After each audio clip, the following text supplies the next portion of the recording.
Hi friends, நார்வேல எப்படி வீடு கட்டுறாங்கன்னு பார்க்கலாமா? வாங்க காமிக்கிறேன். எங்கள் வீட்டுக்கு பக்கத்தில் ஒரு வீடு கட்ட ஆரம்பிச்சிருக்காங்கங்க. கட்ட ஆரம்பித்து ஒரு 15 நாள் தான் ஆகுது. ஆனால் அவ்வளோ ஃபாஸ்ட்டாக வேலை நடக்குதுங்க. அங்கே பார்த்தா பெருசாக ஆட்களும் இருக்க மாட்டாங்க. மணல், செங்கல் எதுவுமே இருக்காது. ஆனால் வீடு மட்டும் அழகாக வந்துடுது.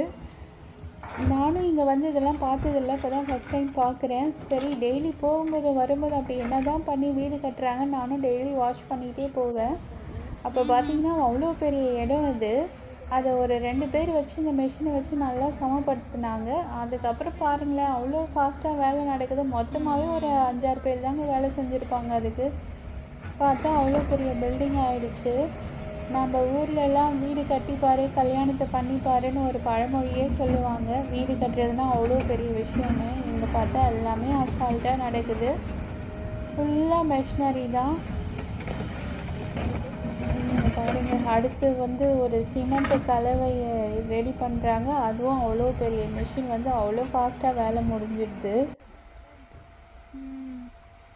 இந்த ஸ்டேஜ் வரைக்கும் தான் கொஞ்சம் ஸ்லோவாக இருந்தது. இதுக்கப்புறம்லாம் பார்த்தீங்கன்னா எல்லாமே வுட்டு வச்சு அவ்வளோ பர்ஃபெக்டாக பண்ணுறாங்க. காற்று, புயல், மழை, ஸ்னோன்னு எல்லாத்துக்குமே அந்த வீடு அவ்வளோ ஸ்ட்ராங்காக இருக்குது. ஆனால் என்ன தான் பண்ணுறாங்கன்னு தெரியல. இங்கே பாருங்கள், ஃபுல்லாக வுட்டு தான். அடுத்தடுத்து ஒவ்வொரு ஸ்டேஜுக்கும் அவ்வளோ ஃபாஸ்ட்டாக நடக்குது. அடுத்து எந்த ஸ்டேஜில் இருக்குதுன்னு நான் இன்னொரு வீடியோவில் காமிக்கிறேன் இந்த வீடு.